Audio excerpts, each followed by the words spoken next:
ustedes oyen la palabra adolescente, ¿qué se les viene a la cabeza? ¿Qué les dicen? Okay. Alguien que está cambiando, ¿no es cierto? Muy bien. ¿Y qué otra cosa te dicen, aparte de burro? ¿No es cierto? Porque está rebelde. ¿Qué más dicen? ¿Qué más dicen cuando escuchan la palabra adolescente? ¿Qué más a la gente se le viene a la cabeza? La edad del burro, que está en la edad del burro, ahora dicen la edad de la cebra, porque es un burro rayado. ¿No es cierto? ¿Qué más? ¿Qué más? ¿Qué dicen? ¿Qué más dicen? Por atrás. ¿Hay otro Manuel por atrás? No entiendo. ¿Qué más dice la gente cuando escucha la palabra adolescente? ¿Ha oído que duele? Que es una edad en la que duele. Yo no me acuerdo que me haya dolido nada, ¿no? En realidad, cuando tú ves la raíz de la palabra adolescente es diferente a la de dolor. Y es diferente a las cosas que suelen decir. O sea, a que estás en la rebeldía. O sea, muchas veces te toca tener 15 años cuando tu mamá tiene 40 y está en media menopausia. Ya mismo, no entiendo. Sí, es que ya vi por allá una persona que ya mismo, no te preocupes, ya mismo entra la menopausia, no va a ser tu culpa. La menopausia también es una etapa de cambio, ¿no es cierto? Y los hombres tenemos la andropausia a los 50 más o menos, ¿no? Entonces te toca ser joven a los 19 y tu papá tiene 50 y no le aguantas ni tú ni él ni nada. Son etapas de cambio. Entonces la palabra adolescente viene de una raíz griega que es adolecere. ¿Y qué te suena a qué de adolecere? Te suena a dolor, pero no es dolor. La palabra dolor tiene otra acepción. En realidad esta raíz griega significa madurar. Madurar, o sea, estar en un proceso de maduración. Entonces cuando pasas de ser niño a ser adolescente, ¿estás o no estás en un periodo de maduración? Sí, ¿verdad? A todos nos toca esa edad, pero no es la única etapa de maduración en la vida. Por ejemplo, la menopausia es una etapa de maduración, la andropausia es una etapa de maduración, llegar a la tercera edad es una etapa de maduración. O sea, en la vida uno, todo el tiempo. ¿Alguien ya dejó de madurar? Porque los que ya dejan de madurar empiezan a podrirse. ¿Han visto? ¿O me equivoco? Bueno, entonces miren, no se olvide de eso. Y les quiero hacer esa pregunta, o esta pregunta que viene a continuación. Miren, hagan así grupos chiquitos en donde están, sin hacer mucho relajo, ahí en donde están, y conversen 3 minutos. Les voy a dar 3 minutos para que ustedes me digan qué problemas tiene un joven hoy. ¿Qué problemas tiene un joven hoy? 3 minutos, corre el tiempo ahorita. Entre los 4 o 5, puede ser, por ejemplo, aquí así, aquí solamente se dan la vuelta y conversan. Entre los de allá se dan la vuelta y conversan. De hecho, grupos pequeños, pueden ser grupos, el número que ustedes quieran. 3 minutos, corre el tiempo. ¿Qué problemas tienen los jóvenes hoy? 3 minutos. ¿Qué situación hace? Escucha la segunda pregunta. ¿Qué situación hace que se hagan de lado a los jóvenes? 2 preguntas sencillas. ¿Qué problemas puede tener un joven hoy? ¿Y qué situaciones hace que se hagan de lado a los jóvenes? Entonces, converse rapidito. Faltan 2 minutos 40. ¿Qué situaciones hace que se hagan de lado a los jóvenes? Que se les ponga a un lado, que se les aparte, que no se les preste mucha atención. ¿Qué problemas? Falta de atención, interesante, ¿no es cierto? ¿Qué más? Drogas, pornografía, pérdida de comunión con la familia, bullying. El bullying sí es nuevo, van a ver, el bullying es así nuevito, ¿no es cierto? Redes sociales, mal uso de las redes sociales, ¿no es cierto? La chica que está aquí publicando las fotos, ya luego hablamos, ¿no es cierto? O el chico, ¿no? Enamorarse a temprana edad, eso también pasaba antes, pero sí es un problema de la adolescencia. ¿Qué más? Depresión, sí, interesante. ¿Qué más? Por atrás, impulsividad. ¿Qué más? ¿Cómo? Prostitución, dijeron. No no había pensado en eso, pero ok. Sí, prostitución, ¿qué más? Algo así dijeron. ¿Qué dijeron? Ah, desilusión amorosa. ¿Qué más? Por atrás, ¿qué encontraron? Baja autoestima, ¿ok? ¿Qué más? Tratar de encajar en un grupo que ni siquiera te quiere tener ahí, ¿no es cierto? ¿Qué más? Atrás.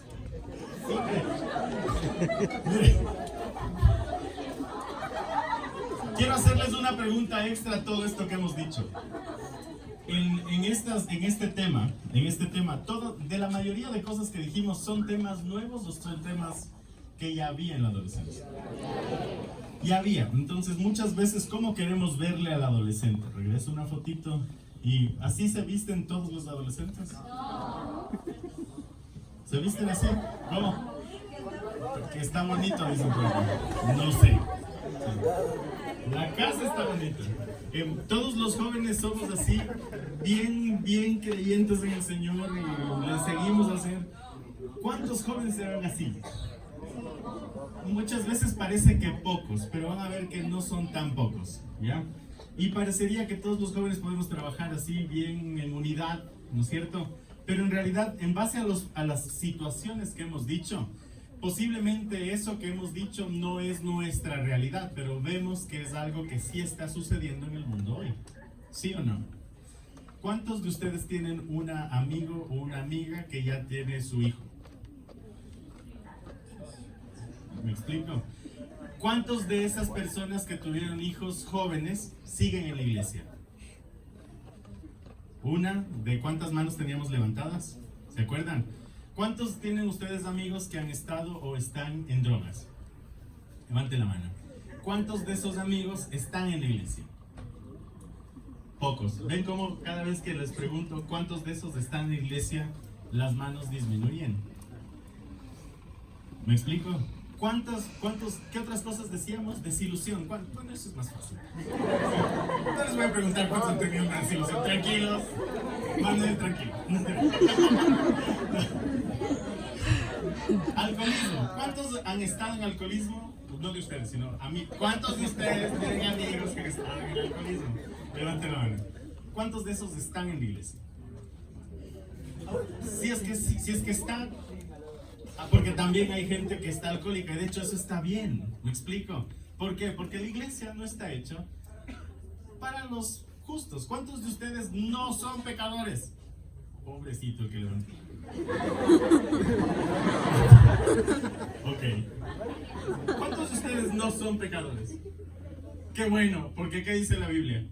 No somos pecadores. En Jeremías hay una parte que a mí me encanta. Cuando yo entendí eso me quedé así como...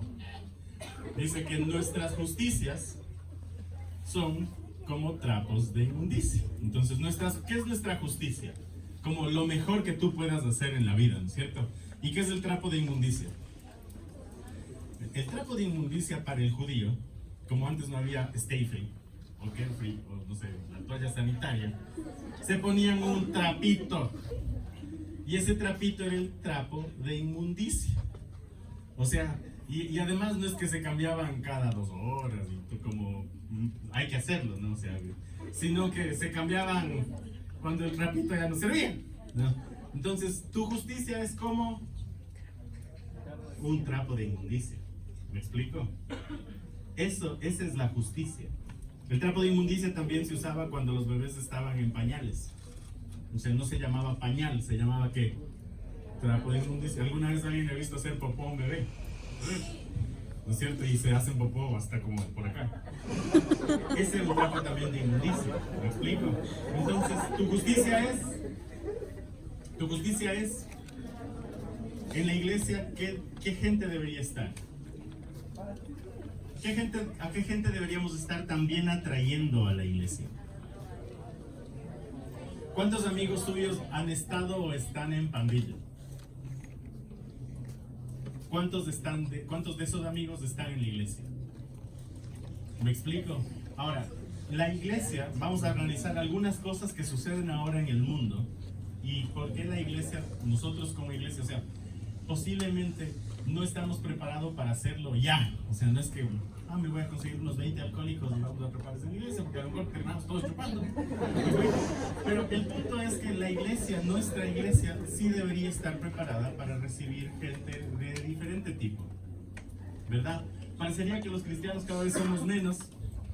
Ustedes decían, ¿no?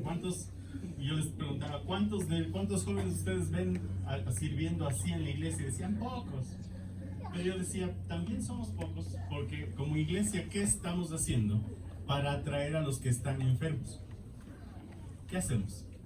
Allá atrás, tú que estás dormida, ahí en la mitad. Tú, sí, te estoy señalando. Te hiciste de lo que me mueve tus ojos. Tú, no, venga, no, no. ¿Me explico? Exacto. ¿Qué estamos haciendo? Señalando. Cuando tú señalas, ¿qué estás haciendo? Apartas, juzgas, ¿qué más? Menosprecias. No le juntas. Si no le juntas, ¿qué le haces? Le ignoras, le apartas. Entonces, mira, aquí yo puse un par de fotos. ¿Cuántos de esos chicos pueden todavía seguir, por ejemplo, en el grupo de jóvenes cuando la chica se queda embarazada? ¿Se queda en la iglesia? Muchas veces ni en la iglesia, ¿me explico? Entonces, ¿qué podemos hacer? ¿Qué cosas podremos hacer como iglesia? Porque esta es una realidad. ¿Han visto cómo el embarazo, por ejemplo, de adolescentes ha aumentado en nuestro país? Lo primero que deberíamos hacer es poder prevenirlo y hablar desde una manera franca y honesta a lo que hay que hacer. ¿Qué dices, William? ¿Voy bien o me callo nomás? Sí. ¿Y William me da permiso? Sigamos. Entonces, mira, quiero que piensen un minuto, conversen con la gente que conversaron un minuto de cómo es esta situación en la iglesia. Y les voy a poner una tarea en esa conversada, ¿ya? Un minuto para conversar.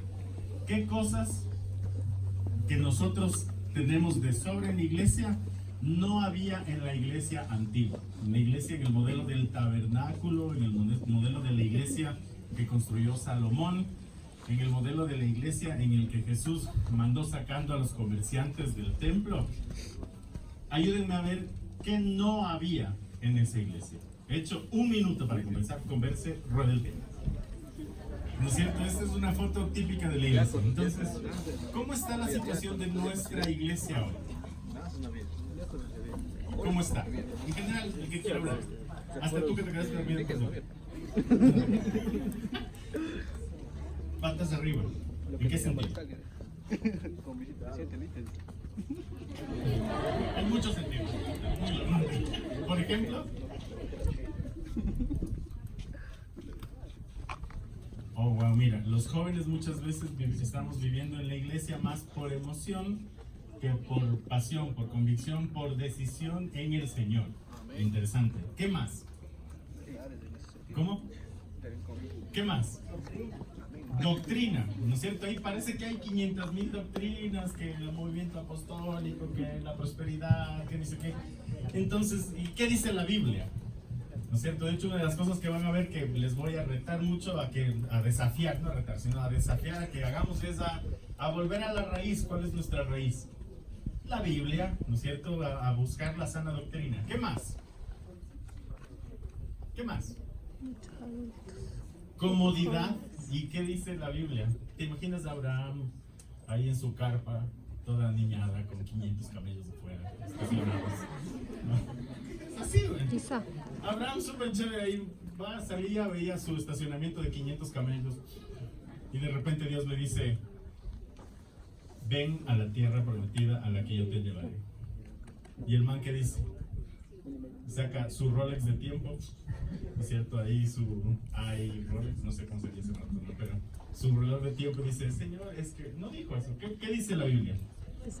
¡Vamos!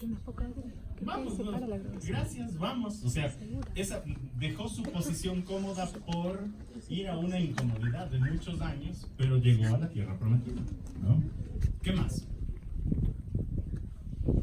Tecnología, chévere. ¿Cómo usa la iglesia actual la tecnología? ¿Tienen redes sociales todas las iglesias? Ustedes han tenido células por Skype. no sé, ¿me explico? Tenemos otras tecnologías que también se han incorporado a la iglesia, pero ya vamos a hablar de tecnología. Muy bien. Infraestructura, a veces de hecho nos preocupamos más en la infraestructura que en la gente, ¿no? Es tenaz. Ya vamos a hablar de eso en un momento. Ahora les quiero hacer la primera pregunta, la segunda pregunta que hice esta. ¿Qué no había en la iglesia antigua que hay de sobra en la iglesia actual? Híjole, no sabía, fíjate. De hecho, cuando, o sea, pero, a ver, es un buen punto. No había exceso de dinero. De hecho, Moisés, cuando empezó a construir el tabernáculo y la gente ya dio de más, ¿qué dijo Moisés? Ya hasta ahí nomás, gracias, ya no traigan más porque ya tenemos lo suficiente para hacer lo que teníamos que hacer. Así es que sí, pero ahora podría haber exceso de dinero que también puede ser perjudicial. Salomón luego dice, no me des pobreza ni riqueza para que no te maldigan. ¿No? Demás. Pero bueno, ¿qué había? Otra hipótesis. Yo les doy la respuesta en un rato. ¿Qué había? ¿Qué no había en la iglesia antigua que ahora hay en exceso? ¿En qué están sentados? ¿En el tabernáculo había sillas? ¿En el templo de Salomón había sillas? ¿En el templo de Jesús, en el templo de la época de Jesús, en el templo de Herodes había sillas? ¿Por qué no había sillas? Se arrodillaban, ¿eso qué quiere decir? Reverencia, ¿qué más? ¿Y qué más hacíamos? Si es que no podías sentarte, ¿qué te tocaba hacer? Sí, arrodillarte, esa es una. Quizás sentarte en el suelo, pero quiere decir que la iglesia no esperaba llegar a sentarse. ¿Qué estaba? Siempre estaba haciendo algo. Entonces tú ves a Pablo diciendo, ¿ya le fuiste a ver al huérfano y a la viuda? Porque en la iglesia no es que ibas a sentarte. ¿Qué ibas a hacer? Ibas a hacer algo. O sea, no te ibas a sentar así solamente a escuchar y a aprender, sino que la iglesia primitiva, la iglesia del tabernáculo, era una iglesia que vivía, es una iglesia que tenía vida. ¿Me explico? Todos trabajaban, todos hacían algo, alguien tenía algo que hacer. ¿Estamos? ¿Qué opinan? Si alguien tiene un versículo con el que encuentren que yo estoy equivocado, me dice, pero no hay. Les prometo que no. Ya en esto llevo como 20 años buscando y no encuentro las sillas en la iglesia. ¿No? ¿Ok? Entonces, tenemos un contexto, ¿no es cierto? La iglesia está en una situación en la que de quién depende que eso cambie. Levante la mano y yo le voy a decir a usted. Levante la mano. Porque la iglesia va a cambiar si usted quiere. ¿Me explico? No es que le voy a poner el pie al pastor para que el pastor se caiga, se fracture la cadera y nunca más venga a predicar. No se trata de eso. Se trata de apoyar lo que ya hay y que la iglesia cambie a partir de mí, de ustedes, de que nosotros podamos hacer algo para que la iglesia de tus hijos o la iglesia de tus nietos pueda seguir existiendo. Hace 2 años fue el 500 aniversario de la Reforma. Y yo, por una cosa así de súper suerte, estuve en octubre de ese año, que eran los 500 años, en Alemania para festejar los 500 años de la Reforma. Entonces yo dije, pucha, se va a armar el zafarrancho aquí para celebrar los 500 años, porque los cristianos comemos un montón, ¿no es cierto? Entonces, no chupamos, pero comemos alto. ¿Sí o no? Entonces dije, se va a armar, ojalá haya comida, loco así, fuegos artificiales, y llegué y no había nada. Porque en Alemania, ¿no es cierto?, que ya han pasado esto del posmodernismo de una manera más cruda, ya casi, primero, no hay jóvenes, no hay muchos jóvenes, y la segunda es que veía una iglesia hermosa, dije, qué hermoso, voy a entrar, y adentro era un centro comercial. Porque ya no había feligreses para que puedan dar vida a esa iglesia. Me fui a otra, había otra chéverísima, me metí y había sido una discoteca. Entonces tú veías ahí todos los adornos de la iglesia, pero ya no había gente. Entonces, ¿qué es lo que hace a una iglesia? Ustedes, o sea, nosotros, la gente hace a la iglesia. ¿Me explico? Entonces, ¿qué debemos hacer? ¿Qué necesitamos hacer? Seguir predicando el evangelio, seguir haciendo discípulos. ¿Para qué? ¿De qué está hecha la iglesia? de gente. La iglesia sin gente, una infraestructura, que era justo lo que decían atrás, una infraestructura sin personas puede ser un centro comercial o puede ser una discoteca, pero no necesariamente una iglesia. A la iglesia la hacemos nosotros. ¿Estamos? ¿Qué opinan? ¿Sí o no? Muy bien. Entonces yo les voy a dar ciertos ejemplos de gente que hizo cambios sociales, cambios en el mundo, pero así súper fuertes, y que estuvieron en una iglesia, nacieron en una iglesia, pero la iglesia no supo qué hacer con esa gente. Mira, el primero que te voy a enseñar es este de aquí, no, ese que le gustó a esta chica. Charles Darwin. ¿Sabían que el papá de Charles Darwin era un pastor de una iglesia? ¿Qué escribió Charles Darwin? La teoría de la evolución. No, Charles Darwin terminó diciendo esto en su vida. Poco a poco dejé de creer que el cristianismo fuera una revelación divina. El que se propagara como la pólvora muchas religiones falsas en gran parte de la tierra tuvo alguna influencia en mí. ¿Cuál es la religión verdadera según Jesús en la Biblia? Cuidar al huérfano y a la viuda. O sea, ayudar a hacer algo. ¿Me explico? Esa es la verdadera religión. Y de ahí en donde yo busco la verdad, en la palabra de Dios. Mira, otro ejemplo. ¿Alguien ha oído de Karl Marx? ¿Qué escribió él? La teoría comunista, socialista comunista, ¿no es cierto? La teoría roja, izquierdista, no sé, como quieran llamarlo. Karl Marx, el papá de Karl Marx también era un pastor. ¿Sabía eso? Y él escribió esto del cristianismo. El cristianismo imparte a los hombres una doble vida y ofrece los goces imaginarios del cielo como una solaz para las miserias reales de esta vida. Es decir, la iglesia te ofrece una vida eterna chéveraza, pero que en la vida aquí, tienes que vivir miserablemente. Y eso es falso, porque Jesús vino a ofrecerte vida abundante. O sea, no cuando estés muerto para la eternidad. Te ofrece vida abundante desde aquí. ¿Me explico? Eso dice la Biblia, no me estoy inventando yo. ¿Ok? Pero esto sí puede pasar. Muchas veces nos venden el cristianismo o el vivir a Jesús de una manera que no es real. Gandhi, él nunca fue cristiano, pero él tuvo un acercamiento al cristianismo y él dijo esto, mira, no sé de nadie que haya hecho más por la humanidad que Jesús. De hecho, no encuentro nada malo en el cristianismo, pero entonces añadió, el problema está en ustedes los cristianos, pues no viven en conformidad con lo que enseñan. ¿Quién hace la iglesia? Nosotros. Mira, otro ejemplo loco. ¿Sabías esto? Elvis Presley. El primer disco de Elvis Presley fue un disco cristiano. ¿Sabía eso? Amazing Grace. ¿Seguro que eso? Fue uno de los discos que grabó Elvis Presley. De hecho, atrás de esa foto, porque este software no me deja mostrar lo que hay atrás, está la Biblia de Elvis Presley que empezó cantando en la iglesia. Era cristiano. Dave Mustaine, que es un rockerazo, el fundador de Megadeth, ¿cierto? Él es el fundador de Metallica, es uno de los guitarristas fundadores de Metallica, para los que les gusta el metal. Él dejó la iglesia porque no le dejaban hacer música un poco más pesada dentro de la iglesia. O sea, no hubo una estructura que le acapare a él para poder quizá llevar a través de esa música diferente el evangelio a otra gente que no necesariamente estaba en la misma corriente más poperita, ¿no es cierto? Y ya está.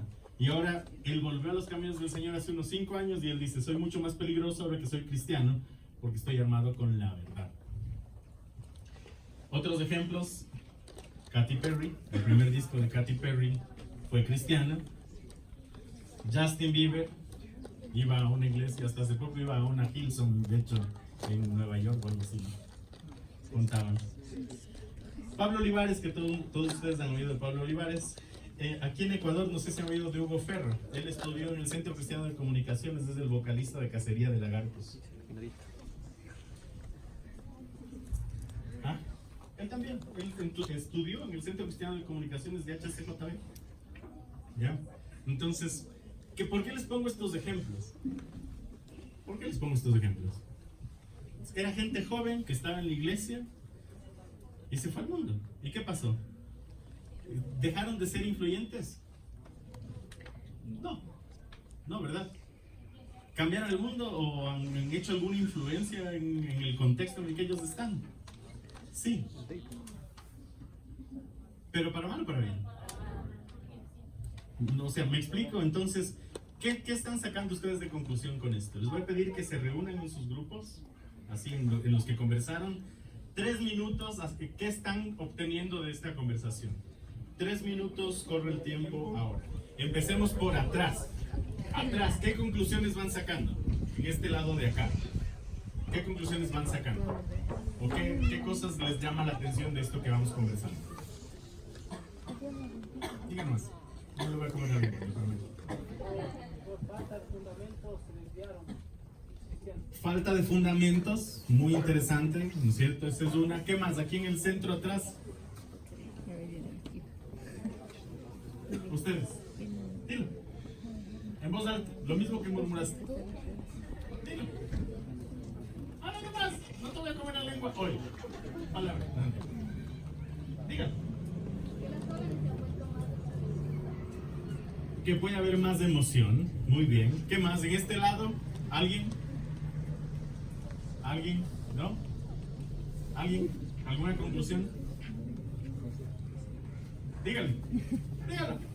Que no debemos alejarnos para poder no influenciar mal al mundo, sino... ¿Sabe que esta persona, a lo mejor si se quedaba dentro de la iglesia, podía influenciar de mejor manera, de manera positiva? ¿No es cierto? Y a lo mejor no dañar gente, o con la música incluso influenciar de una manera positiva, aunque no fuera música de alabanza y adoración, mira, sino música incluso solamente positiva. Muy bien, aquí en la mitad, aquí antes de venir acá más adelante, porque les oí su conversación clarito, ustedes aquí, ¿qué conclusión sacaron? Así en este grupo por aquí. Díganos, no se preocupe, nadie le va a pegar, creo. No sé, mejor no digo eso. No le voy a comer yo la lengua. Dilo. Sí, ¿qué conclusión sacaron? Que mientras más se va madurando el joven, puede presentarse dinero, ilusión, la fama que les corrompe y eso hace que se desvíe. Chévere. Que hay ciertas cosas en el mundo que pueden hacer o facilitar que la persona se desvíe de llevar una vida basada en el Señor. Es cierto. ¿No es cierto? Muy bien. Aquí, en el centro, antes de llegar acá donde el Manuel. Coincidencia. No entiendo. Ustedes aquí, ¿qué conclusión sacaron aquí? Chévere. O sea, buscaron quizá fama en lugar de otro tipo de valores u otro tipo de principios. Ustedes aquí, antes de llegar a este grupo que habla un montón, está bien que hablen un montón.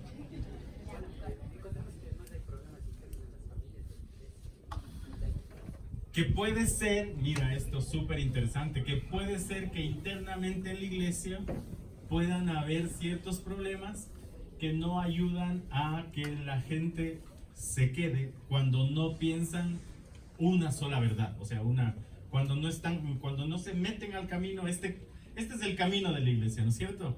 Si la gente se mete al camino de la iglesia, ¿qué hace? Siguen el camino de la iglesia. Pero ¿qué pasa si es que eres diferente y no quieres seguir ese camino y crees que hay más? ¿No es cierto? Una que puedes creer que te desviaste, aunque no necesariamente lo vas a hacer. Ya lo vamos a conversar, pero sí, podría ser que dentro de la iglesia haya ciertos problemas que no ayuden a que más gente venga. ¿Ok? ¿Ustedes qué conclusión sacaron?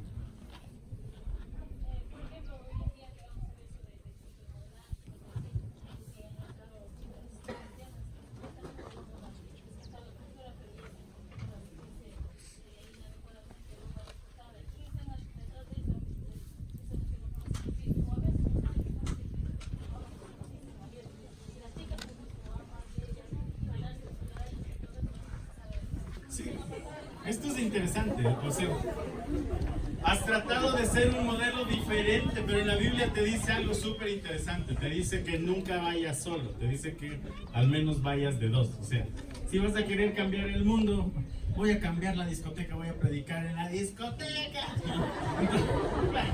Entonces, ¿qué te dice la Biblia? Que no vayas solo. O sea, a eso vamos a hablar en un rato, pero la idea es que no lo hagas solo, sino que la idea es que hay un grupo que te puede ir ayudando alrededor de esto. ¿Qué conclusión sacaron ustedes? Varios puntos. Chévere. Escuche.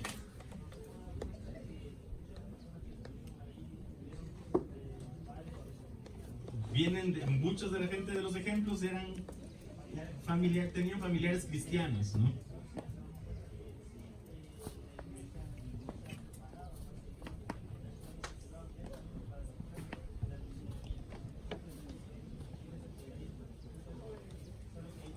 Chévere, o sea, el culto de jóvenes se convierte en un lugar en el que tú vas, pero no necesariamente es una escuela de discipulado en donde enseñas fundamentos para la vida, ¿no? Fundamentos sólidos para la vida en general, porque la vida cristiana no es solamente la vida que llevas en la iglesia, también es la vida que llevas de lunes a sábado, ¿o no? ¿No? De domingo a domingo, de sábado a sábado, como quieras, o de lunes a lunes, pero no es solamente para las 2 horas de la iglesia. ¿Qué conclusiones sacaron ustedes? Que a lo mejor ellos no tuvieron un lugar donde desarrollar su capacidad. Muy chévere.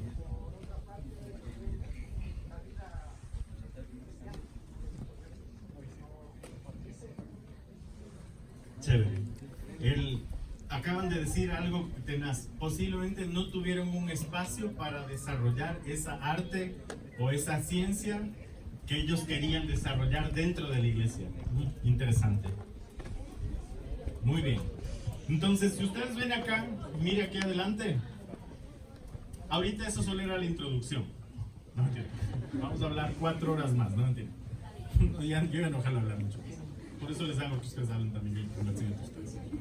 Mira, la primera es sacarte de tu zona de confort. Ustedes decían comodidad. Uno de mis objetivos era precisamente eso, pincharte un poquito en donde quieras, para que en realidad empieces a ver que el Señor necesita de ti. Y es así, o sea, Jesús nos delegó una gran comisión, nos delegó algo que hacer que no necesariamente estamos haciendo, y hay que hacerlo. La segunda cosa que yo voy a picar mucho, si ustedes ven, yo les he picado en qué dice la Biblia al respecto, y más adelante voy a ponerme más enfático en lo que diga la Biblia, porque la clave nuestra está en volver a la Biblia. En Hechos, Pablo empieza a hablar y les dice a los hermanos, les dice, hagan como los bereanos. ¿Qué hacían estas personas? Y Pablo dice, ¿no?, que después de que yo les predico, van y chequean en las escrituras que si lo que yo he dicho es verdad. O sea, imagínate si viene y te predica Pablo, y estos manes levantaban la ceja y decían, ¿será? Bueno, vamos a ver. Y después de la prédica iban y decían, no, aquí en las escrituras esto que dijo Pablo está un poco equivocado y creo que no lo voy a creer eso. ¿Me explico? Porque en realidad nuestra clave está en volver a la Biblia, no en volver tanto a un montón de literatura cristiana que sí es buena leerla, pero hay que volver a la Biblia. La segunda es de entender este contexto en el que estamos viviendo. Y la otra es que hay que favorecer que la iglesia sea el refugio para los y las jóvenes. En cualquier situación, aunque estén embarazadas, aunque estén en drogas, aunque estén en pandillas. Aunque eso requiere que la iglesia esté preparada. Como les decía, no es que solamente ya ahorita hagamos el ministerio de chicas embarazadas y ya. En realidad debe haber una preparación, incluso legal, para que eso suceda. Muy bien, entonces, ¿quién me puede negar que ahora el mundo es un pañuelo? ¿Alguien puede decir que el mundo no es un pañuelo hoy? Eso no es un pañuelo hoy. O sea, cuando yo era niño, me sentí viejo, cuando yo era más chico, más joven, era difícil viajar. Entonces, mi hija a los 8 años conoció Disney. ¿Te acuerdas, mi amor? Esa es mi hija, Nicklom, se lo digo ahí. Ahí está, levante la mano, mi amor. Pues Nicklom, sí. Yo conocí a los 30 años porque yo me pagué. Porque nadie más me iba a pagar un viaje a ese tipo. Voy a llorar. Ahora, para ustedes el mundo es más fácil, más chiquito, puedes viajar más fácilmente, hay como hacer un montón de cosas más, pero el mundo es mucho más fácil conocer el mundo. Si no le conoces bien antes, por ejemplo, para ir a hacer una consulta y querías ver cómo era la muralla china, ¿no? Ibas a la biblioteca, ibas al tarjetero, encontrabas unos 4 libros de la muralla china, ibas a la señorita de la biblioteca, le dabas las tarjetas, si no te mordía en el intento de darle las tarjetas a la señorita de la biblioteca porque eran bravísimas, no, hasta ahora, uy, yo ya no voy, sí.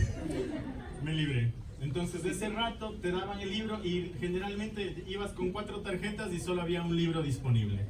Y ahí medio que leías y veías ahí un par de fotos, pero ahora agarras, te metes al internet en tu teléfono, ¿no es cierto? Y ves en 3D, en 360 cómo es la muralla china y todo lo demás. O sea, si es que no has podido viajar, igual es más fácil conocer el mundo y el mundo se te hace más pequeño.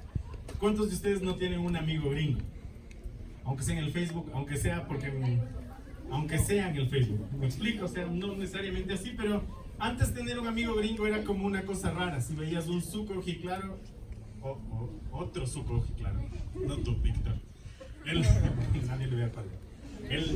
Y era raro, o sea, era raro tener un amigo gringo, langarote, así que te hablaba medio raro y todo eso. Entonces, ahora es como un poco más fácil, porque el mundo en realidad es como más pequeño. Por eso es que se habla mucho de la globalización.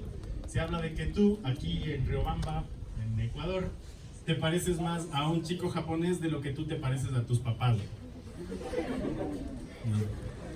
¿Me explico? Porque a tu papá le gusta jugar PlayStation. Le gusta que estés en los juegos de video. Entiende cuando dices, quiero ser youtuber. Tú que estabas dormida, cuéntanos qué le dijiste al galado tuyo. No entiendo. ¿Me explico? ¿Entiende tu papá la palabra youtuber? Un chico japonés, sí.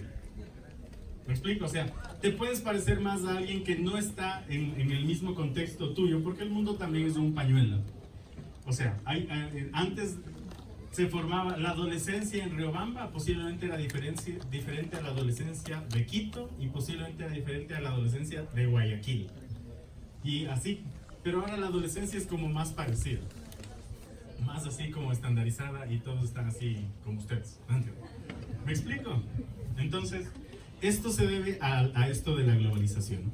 Entonces, ¿el mundo ha cambiado en los últimos 30 años? ¿Poco o mucho? Entonces, les voy a pedir que en 3 minutos... Sí, conversen, es bueno que conversen entre ustedes. Miren, diga cuántos cambios ha habido en el mundo. O sea, no tiene que explicarlos al detalle, solamente diga tecnología, celulares, internet. En los últimos 30 años, ¿cuánto ha cambiado? ¿Y cómo puede haber influenciado estos cambios a nuestra sociedad? 3 minutos, rueda el tiempo. En esto me voy a ir yo un poco directo, porque ustedes deben haber encontrado casi las mismas cosas. A manera general, ¿qué encontraron? Tecnología, modas, ideologías, políticos, educación. Bueno, la política no ha cambiado mucho en los últimos 200 años casi. Educación, la salud, o sea, la educación ha cambiado bastante. ¿Qué más? La ciencia, la filosofía, el humanismo, ¿no es cierto? Mira esto. La tecnología ahora es, o sea, ¿cuántos tuvieron computadora cuando eran niños? ¿Y ahora? ¿Me explico? Entonces, ¿en cuánto tiempo se ha dado este cambio? En los últimos 10 años. Ahora, ¿qué pasa si tú no tienes tecnología? O sea, esto es casi un cerebro periférico, ¿no es cierto? Y en algunos casos es el único cerebro cerca de una persona. ¿Sí o no? Es verdad, ¿sí o no? En mi caso es así. Entonces la tecnología sí se ha puesto al alcance de nuestra mano. Antes de ir a usar una computadora era un drama, pero ahora todo el mundo tenemos tecnología al alcance. La segunda cosa es la comunicación. Imagínate tú para salir a tomar un helado con la chica que te gustaba cuando yo tenía 15, pues le llamabas a la casa, ¿no? Le llamabas, te contestaba el papá y vos estabas cambiando de voz y buenas tardes señora, disculpe, está María. Y mi hija te llama tu amiga. Manchó la conversación, o sea, salir con una chica era un drama. O sea, tenías que mandarle el papelito de ¿quién es mi amiga? Sí, no sé, no sé, alguna cosa, pero ahora ¿qué pasa? Con la tecnología agarras y le dices, hola, me mandas una chichi. Eso hacen los adolescentes hoy, ¿no? Los famosos packs. No, no pidan packs. Nota mental, ni envíen. Sí. Pero eso pasa, o sea, te pasaste antes, por ejemplo, para ir a conocer, para ir a verle, para tomar el helado. Era la ceremonia, ¿no? Porque era, llegabas, timbrabas, salía el papá. Te veía de cabo a rabo. Buenas tardes, señor. Mija, ya llegó tu amiguita. Entonces, me explico, o sea, era todo un drama y de ahí te hacían entrar a la casa, que saludes a la abuelita. Ahora, ¿qué haces? Llegas, te paras en la esquina, le mandas un mensaje y ya salí, ya llegué. Me explico, ¿no? A veces ni en la esquina, sino ahí nos vemos, ¿no? Te mando mi ubicación. Y llega. ¿No? Entonces... eso no les ha pasado.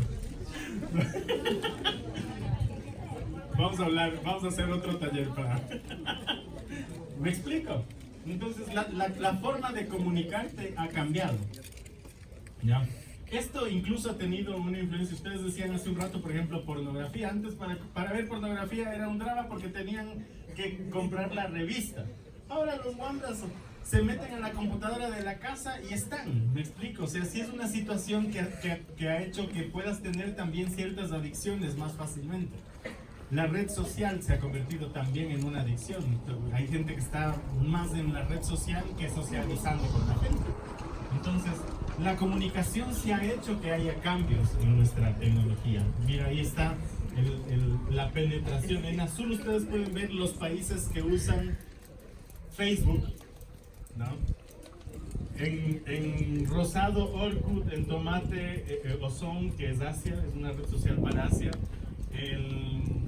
Este de acá es básicamente China y Rusia, que es una red social porque ya tienen, especialmente en China, no está Facebook.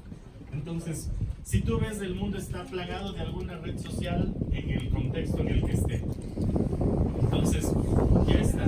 La otra cosa que no sé si ustedes pudieron conversar, pero esta foto puede ser chocante para algunos. Miren, las ideologías en general, ¿no es cierto? O sea, Batman y Robin no eran solo superhéroes, sino que eran superhéroes. O sea, ahora esto es algo que ha marcado mucho de qué cosas incluso no puedes a veces ni hablar en ciertos contextos. ¿No es cierto? O sea, tú hay veces que no puedes decir esto es hombre, esto es mujer, porque llega alguien y se siente ofendido, ¿no? Entonces, esto también ha cambiado. La forma en la que la gente ve la religión también ha cambiado. También ha cambiado, y esto es algo muy fuerte, porque la gente ya no ve la religión como algo positivo necesariamente, sino como algo que no necesariamente hay que seguir. Y alguien decía por atrás, ¿no es cierto? La ciencia. Es como que la ciencia quiere tratar de entender a través de la metodología científica lo que es Dios. Y por eso hay mucha gente que empieza a dejar de creer en Dios porque no cree en la religión. Entonces, en ese contexto, tengo que hacerles esta pregunta que es clave. ¿Cuánto ha cambiado la iglesia en los últimos 500 años? 500 años. ¿Cuánto es 500 años? ¿Alguien de aquí tiene 100 años?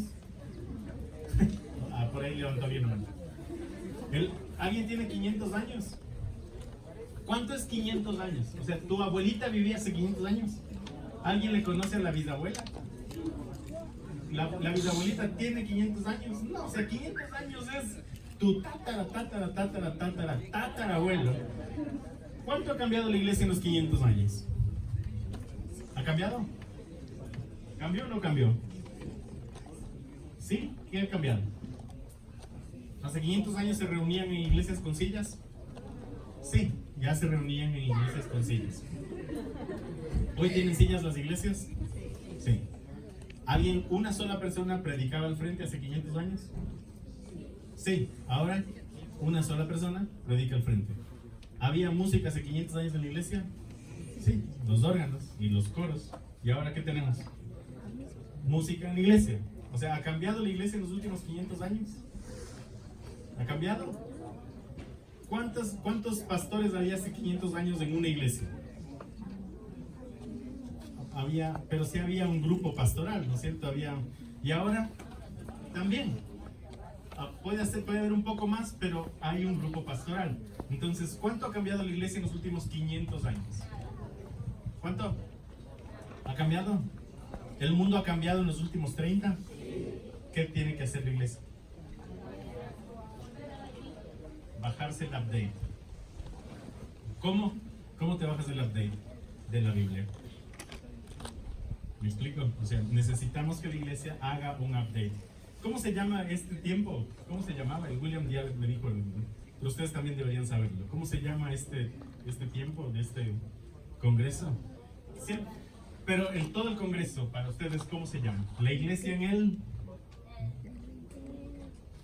2030. La iglesia en el 2030. O sea, de aquí a 10 años, ¿qué cosas va a pasar en el mundo?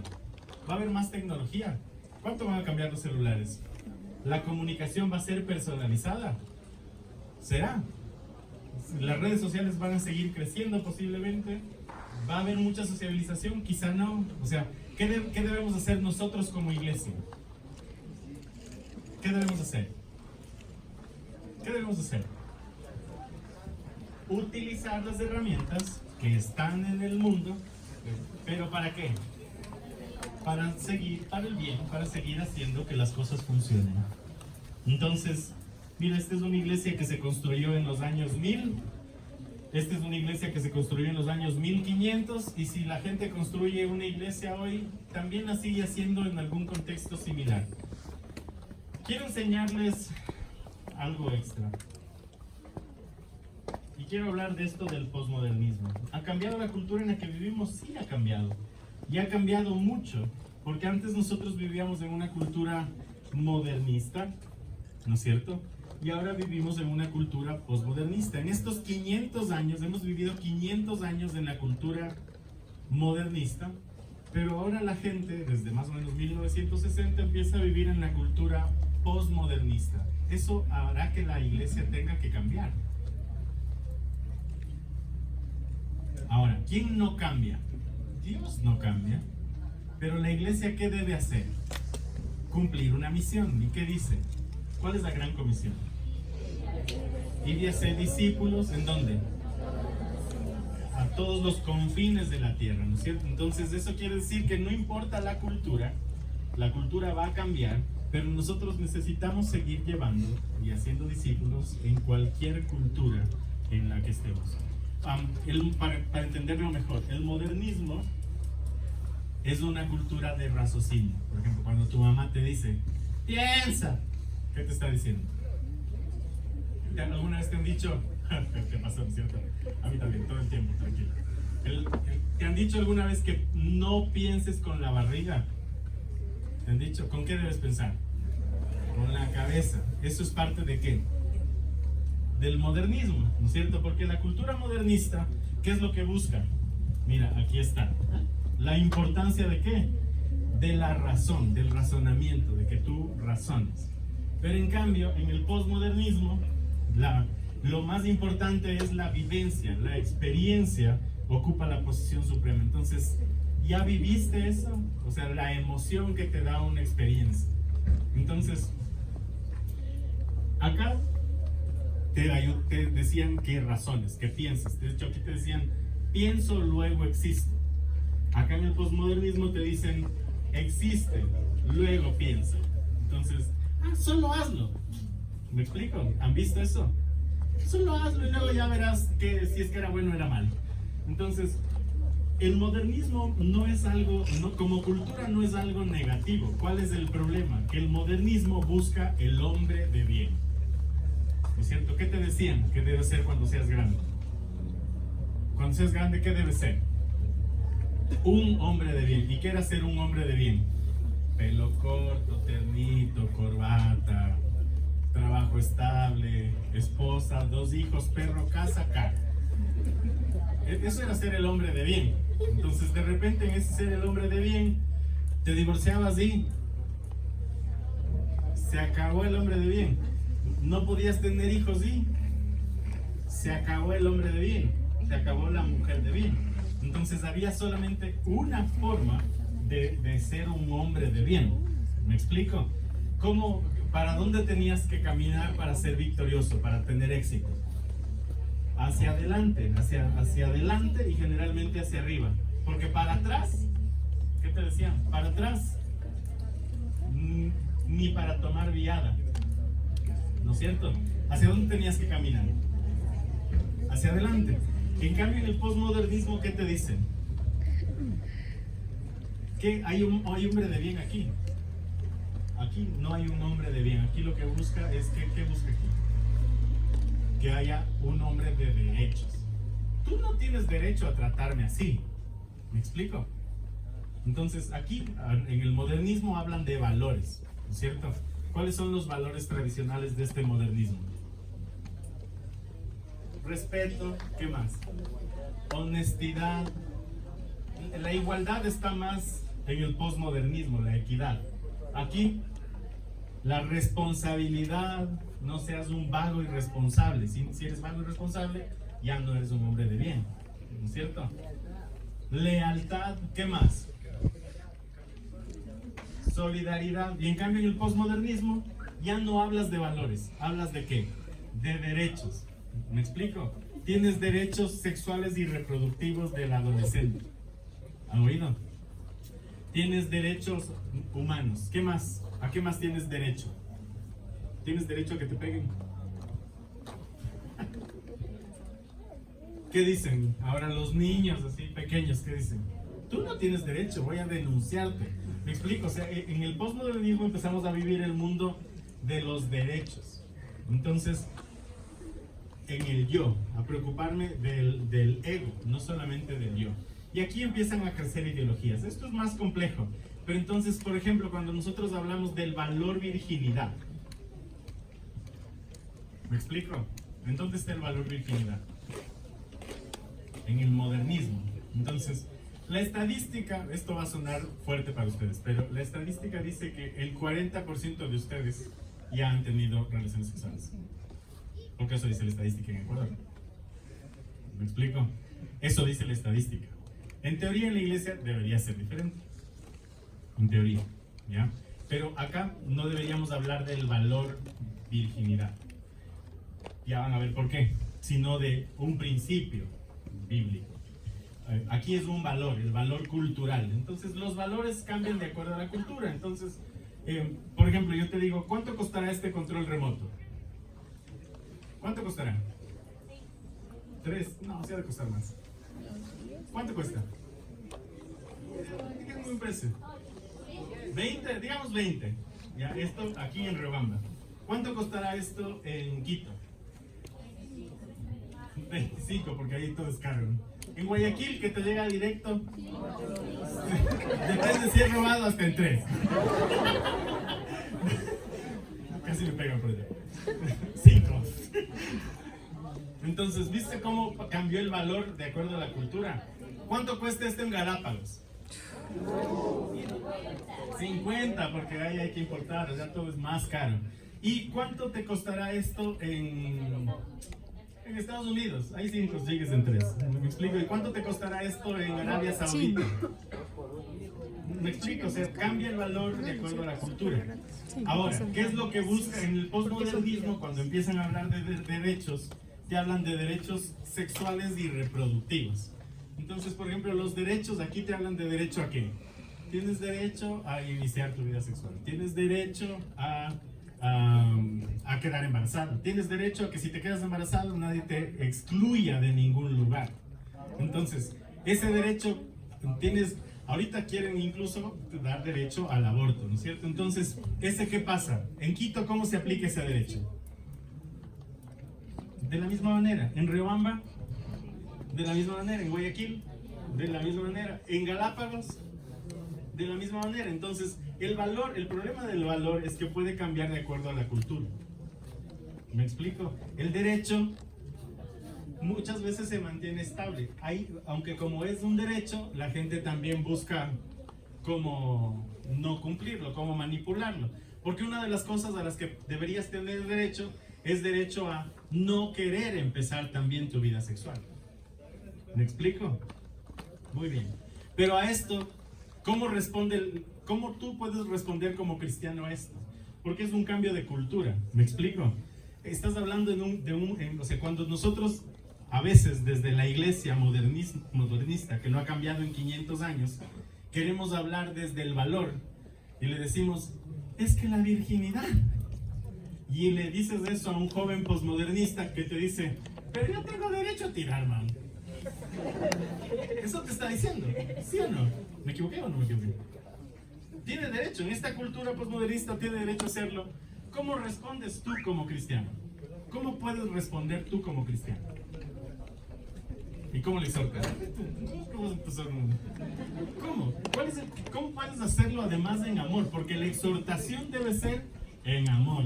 Eso dice Hechos, ¿no es cierto? Exhortándoos en amor. Entonces, ¿cómo puedes responder como cristiano eso? ¿Cuál es el principio fundamental del por qué Dios nos pide mantenernos sexualmente bien? Pureza, muy bien, entonces, pero pureza todavía suena a algo modernista, pero sí es pureza. Entonces, ¿cómo? ¿Cómo podrías hacerlo?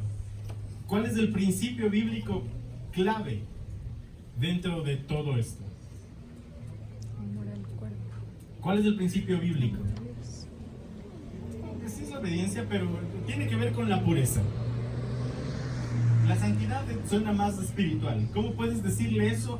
¿Cómo puedes decirle a una persona que no inicie vida sexual? Desde la Biblia, con un principio bíblico. Muy bien, ¿cómo? Verán, entonces miren este ejemplo, ¿ya? Voy a necesitar aquí voluntarios. Venga, muy bien, ya que lo dijo, venga. Entonces, voy a poner nombres al azar. Manuel, por favor, venga. Ven. Dije que iba a ser un chiste recurrente. Ven, ven conmigo. Y ven tú también.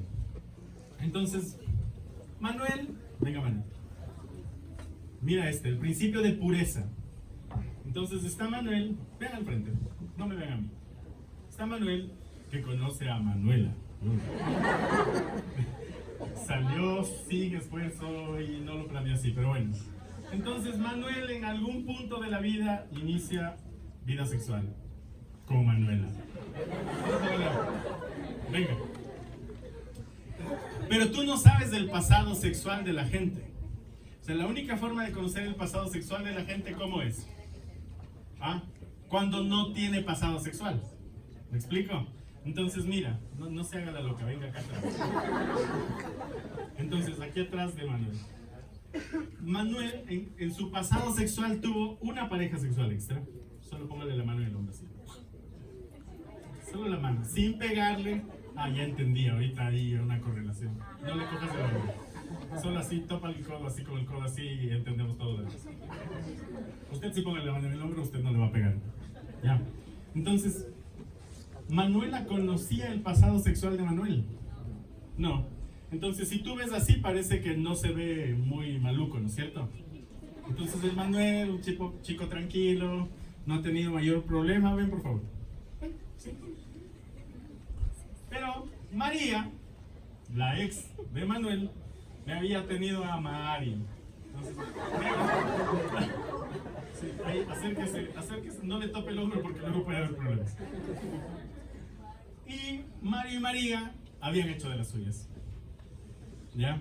Entonces, hasta ahí, ¿cómo se le ve a Manuel? ¿Cómo se ve el pasado sexual de Manuel? Pero mira, Mario, venga usted. Y venga.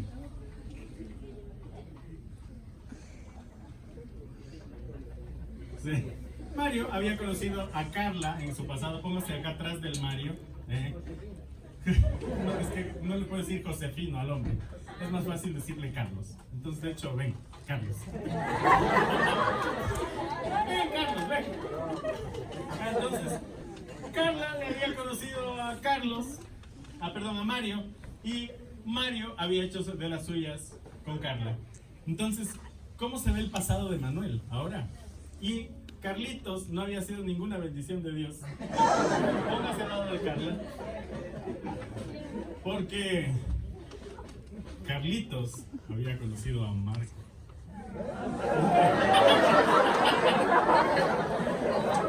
Mira, ¿cómo se vio ahí el pasado? ¿Cómo se vio el pasado sexual de Manuel? ¿Cómo se ve el pasado sexual de Manuel? Manuel, ¿cómo? Quiten de aquí para atrás. Parece que Manuel hubiera tenido vida sexual ¿con quién? Con 2 personas. ¿Sí o no? No, sí, ahí nomás. ¿Me explico? Pero cuando tú empiezas a ver, o sea, nadie te va a contar así, verás, yo estuve en 1943 con... O sea, nadie te dice ese pasado sexual porque no conoce el pasado sexual de su pareja. Pero mira cómo cambia, porque resulta que Marco tenía SIDA. No te chaves, no te preocupes, no pasó nada, solo es un ejemplo. Porque el principio fundamental de esto, el principio de la Biblia es pureza. Entonces, cuando yo te digo pureza, me refiero a tu salud sexual y reproductiva. O sea, sí debe ser saludable. Eso quiere decir que cuando tú tienes una menor cantidad de parejas sexuales, ¿es mejor o es peor? Si tienes menos parejas sexuales, es mejor. ¿Por qué? Y si llegas a tener una sola, o sea, la única manera sencilla en la que tú puedes garantizar que tu salud sexual va a ser adecuada es si no tienes pasado sexual. Miren, voy a borrar el pasado sexual. Yo desaparezco. Gracias, Carlos, que no se llama Carlos, pero debe llamarse de algo. Gracias, Carla. Mira, no hay Carla. Gracias, Mario. Gracias, María. Sí hay Manuela. ¿Me explico? Entonces, cuando tú, la única manera de garantizar tu salud sexual, ¿cuál es? Mantener tu salud sexual de la manera más pura. ¿Cuál es la única forma de garantizarlo? No mantener un pasado sexual. ¿Me explico? Entonces, cuando la Biblia te habla de no fornicarás y de no adulterarás, ¿de qué te está hablando? De que tengas una salud sexual sin tener un pasado sexual. ¿Eso se aplica para esto? ¿Para el modernismo? ¿Se aplica o no se aplica? Se aplica. ¿Se aplica para esto de acá? Sí, sí se aplica. Porque acá tienen derechos de la salud sexual y reproductiva. Y lo que tú estás diciendo es ser saludable. No tengas un pasado sexual. Entonces, aunque tú tienes derecho a iniciar una vida sexual, pero sobre todo tienes derecho a una salud sexual. Por lo tanto, ¿qué debes hacer? Procurar no tener una historia sexual pasada. Gracias por su ayuda. ¿Me explico? Entonces, ¿cómo yo puedo, sabiendo la Biblia, aplicarla no importa a cualquier cultura? ¿Me explico? ¿Me explico? ¿Me explico? ¿Me explico atrás? ¿Me explico? Entonces, la idea o el objetivo es conseguir principios bíblicos que se apliquen a cualquier cultura. ¿Me explico? ¿Qué opinan? ¿Sirve o no sirve?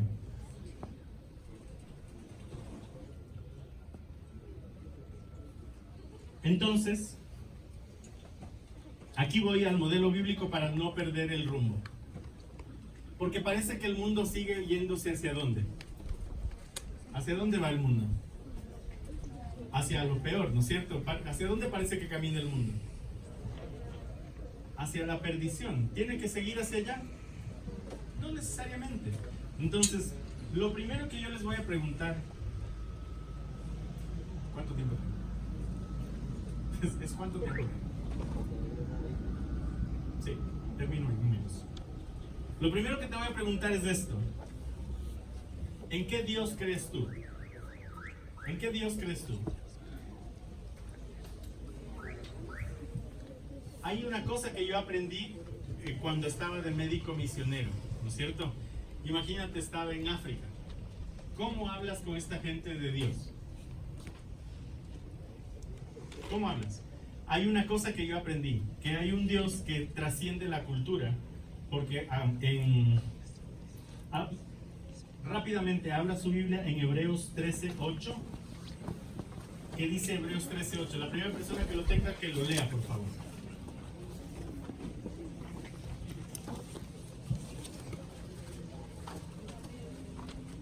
Hebreos 13:8. Duro. Jesucristo es el mismo de ayer y hoy y por los siglos. ¿Eso qué quiere decir? Que no importa que estés en una cultura antigua, de ayer, o en la cultura de hoy, o en la cultura que vendrá. ¿Quién es el mismo? Los principios de la Biblia no cambian a pesar de la cultura y del tiempo. ¿Qué dice Jesús? O ¿qué dice Pablo también? Porque hay varias referencias a esto. No os conforméis a este siglo. ¿Qué es lo que hay que hacer? Transformarnos a la renovación del pensamiento. Mira, qué interesante. Segunda pregunta, rapidísimo. ¿En qué salvación crees tú? ¿Qué salvación? Cuando digo eso, ¿a qué me refiero? A Jesús. Jesús vino a salvarnos. ¿Jesús nos salvó solo de nuestros pecados? ¿De qué nos salvó? Abra su Biblia en Isaías 53, 4, 5. La primera persona que lo tenga, que lo lea. 53, 4 al 5.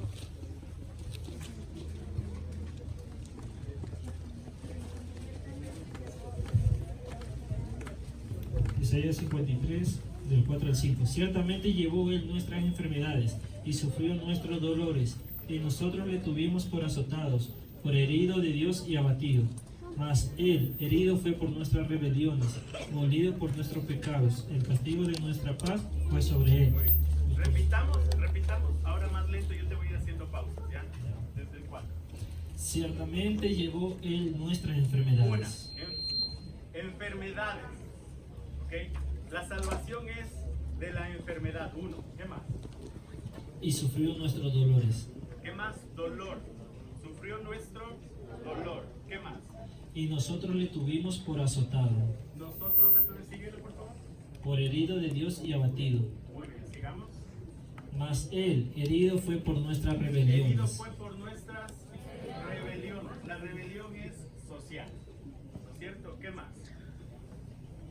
Molido por nuestros pecados. Los pecados, o sea, la salvación es enfermedades, dolores, rebeliones, pecados. ¿Qué más? El castigo de nuestra paz fue sobre él. El castigo de nuestra paz. O sea, cuando tú no tienes paz, es parte de la salvación de Dios. Es parte de la salvación que Jesús vino a dar. Jesús también vino a darte paz. Y en Salmo dice que cuando tú estás en Dios tienes la paz que el mundo no entiende. ¿Qué más? Y por su llaga fuimos nosotros curados. Y por su llaga todo esto fue curado. O sea, no solamente es la salvación del pecado. O sea, Jesús no vino a morir solo por tus pecados, vino a morir por ti de manera integral, incluso por las rebeliones. O sea, ¿qué pasa cuando tú estás bien en el Señor pero no tienes un plato de comida en tu mesa? ¿Es fácil alabar al Señor ahí? No es fácil, pero Jesús vino también para salvar el plato de tu mesa, porque la salvación de Jesús es integral. Entonces, si te concentras solamente en creer en la salvación de lo espiritual y en que Jesús solo vino a morir por ti desde el mundo espiritual, en realidad eso es algo que no es verdad. Jesús vino a morir por ti de manera integral. Muy bien. ¿Qué herramientas que le dio el Señor? Esta es otra pregunta, pregunta 3. ¿Qué herramientas que le dio el Señor usa usted? ¿Estás usando hoy? Lea Efesios 6:13. Efesios 6:13, el primero que lo tenga, por favor. Lo lee en voz alta. Efesios 6:13.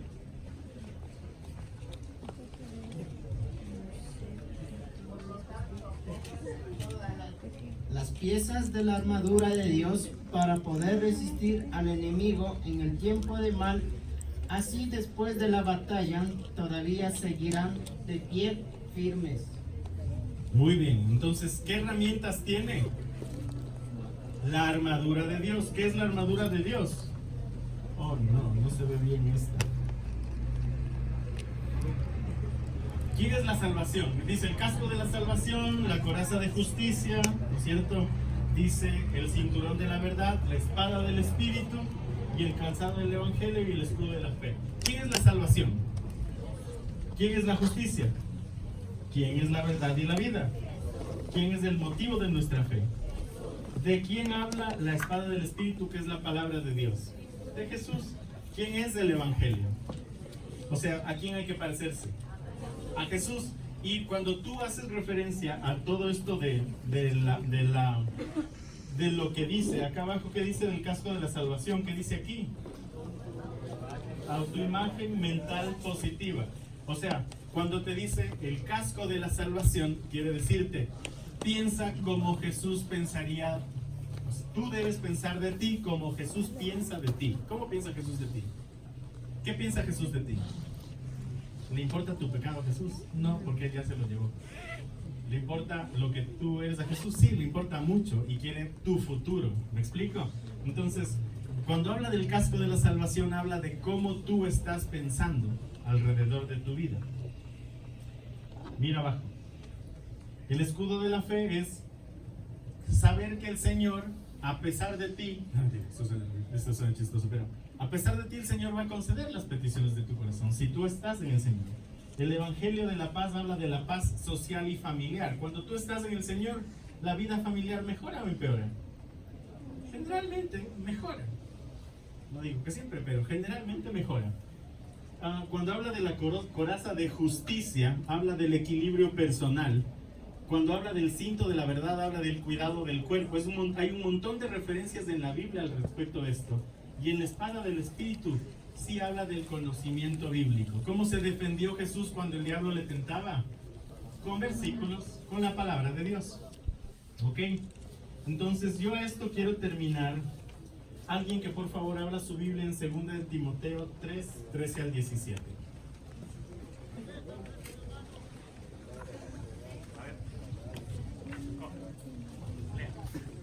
Escucha por favor. Segunda de Timoteo, capítulo 3, verso 13 al 15. Al 17. Mas los malos hombres y los engañadores irán de mal en peor, engañando y siendo engañados. Pero resiste tú en lo que has aprendido y te persuadiste, sabiendo de quién has aprendido. 15. Y que desde la niñez has sabido las sagradas escrituras, las cuales te pueden hacer sabio para la salvación por la fe en el Cristo Jesús. Toda la escritura es inspirada por Dios y útil para enseñar, para redarguir, para corregir, para instruir en justicia, al fin de que el hombre de Dios sea perfecto,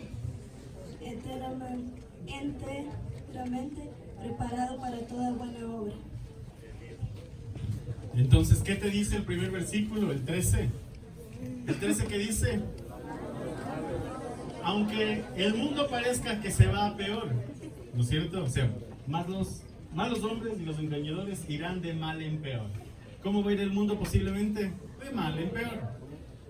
Engañando y siendo engañados. Porque muchas de las cosas que vive el mundo son solamente un engaño. ¿Y qué te dice? Tú persiste en lo que has aprendido. ¿A quién le dice esto? A Timoteo. ¿Cuántos años tenía Timoteo? ¿Alguien sabe cuántos años aproximadamente tenía Timoteo? Tenía entre 14 y 17 años Timoteo. ¿Ya? Y a este chico le dice, tú mantente en lo que has aprendido. Y te persuadiste, sabiendo que de quién has aprendido. Y que desde la niñez has sabido las Sagradas Escrituras. ¿En qué hay que profundizar? En las Sagradas Escrituras, las cuales te pueden hacer sabio para la salud por la fe que es en Cristo Jesús. ¿Se acuerdan cómo acababa Isaías 53? Y por su llaga fuimos curados, o sea, fuimos sanados. Toda escritura es inspirada divinamente y útil para enseñar, para redarguir, para corregir y para instituir en justicia, para que el hombre de Dios sea perfecto, enteramente instruido para toda buena obra. ¿Qué conclusión están sacando? ¿Ah? ¿Qué conclusión están sacando? Entonces, ¿quién era este Timoteo? Este Timoteo, ¿no?, un chico entre 14 y 17 años, fue la persona que cuando le decapitaron a Pablo en Roma, ¿quién siguió la obra de Pablo? Timoteo. Ese fue Timoteo. Y quiero terminar, ahora sí terminar, ya dije 3 veces terminar, entonces ahora sí ya me toca terminar. Alguien que encuentra Mateo 28, 19. ¿Qué dice?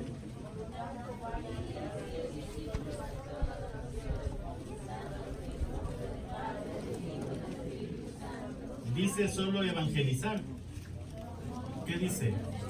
Discípulos. Y por favor lea Mateo 4 del 18 al 22.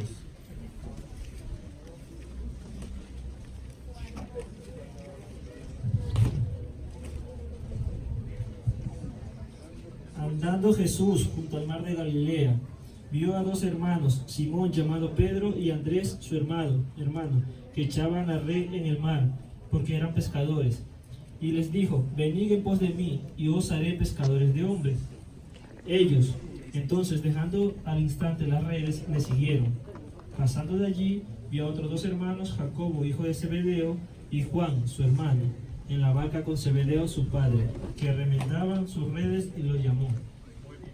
Entonces, de esto yo voy a extraer solo 3 enseñanzas. Ahí hay un montón. Yo voy a quedarme con 3. ¿Qué hizo con Pedro? Se acercó y le dijo ¿qué? ¿Qué le dijo a Pedro en este último que leímos? Ven, síganme y yo te haré pescador de hombres. ¿Qué le dijo? No le dijo: ven, toma el curso de bautismo y luego la red de toda la escuela dominical, y luego si acabas, quizá ahí vemos ahí un par de cosas para ver si es que yo te enseño un par de cosas más para que vengas a servir. ¿Le dijo eso? ¿Qué le dijo? Ven, te enseño y sirves. Mientras sirves conmigo, yo te enseño. ¿Me explico? O sea, ya le dio una acción directa. O sea, en el modelo de Jesús, acá abajo dice modelo de Jesús, 3 enseñanzas del modelo de Jesús. Jesús enseña primero, además, que estuvo relacionado con los discípulos. ¿Cuán relacionado estuvo con los discípulos? Más o menos. ¿Cuánto estaban relacionados? ¿Bastante? Vivían casi juntos, ¿me explico? O sea, estaban mucho tiempo juntos. O sea, había una relación entre Jesús y sus discípulos. Estaban cercanos, y eso es algo que no necesariamente estamos teniendo. Es decir, a veces queremos tener 200 jóvenes, pero no sabes ni el nombre de 10. ¿Qué debes hacer? Mejor tengo una buena relación con 10 o 12 personas, que esas 10 o 12 personas tengan una buena relación, y así que se multiplique la red. La segunda cosa que Jesús ofreció en este llamado que hace a Pedro es un servicio, es un hacer. Es decir, ustedes no se han ido de la iglesia porque de seguro tienen algo que hacen en su iglesia. La mayoría de jóvenes se van porque no tienen qué hacer en la iglesia. ¿Qué hay que hacer? Hay que hacer que la gente tenga más lugares de servicio dentro de la iglesia. Muy sencillo. Vayan y visiten ancianatos, vayan y visiten orfanatos, vayan y construyan casas en lugar de hacer el campamento, y luego al finalizar la construcción de la casa hagan un mensaje bíblico con respecto al tema. ¿Me explico? Entonces hay cosas que hay como hacer y hay lugares en donde ofrecer servicio para que la gente no se vaya de la iglesia. Y la tercera cosa es delegar. Mira, se acabaron los 3 años de Jesús. Jesús sabía que después de esos 3 años alguien tenía que quedarse. ¿Se acuerdan de la gran comisión? ¿Cuál era? Yo ya hice mis discípulos, ahora ¿a quién le toca? A ustedes. Entonces, ¿qué pasó? Jesús se fue y no es que estuvo viendo, ¿será que se hicieron bien los discípulos? Sí hiciste bien, Pedrito, verás, ¿no? No le dijo eso. ¿Qué pasó? Simplemente les envió a ser discípulos, y ¿qué hizo? Allá ya harán. Ya les enseñé bien qué hacer. Así es que ustedes vayan y hagan. Es decir, delegar de manera directa lo que hay que hacer. No tenga miedo en delegar. Ese es el modelo de Jesús. Muy bien.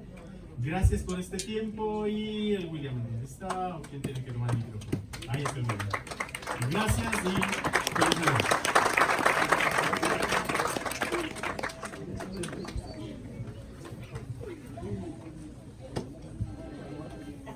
Muchísimas gracias, pastor. Nos vamos a poner todos de pie ya.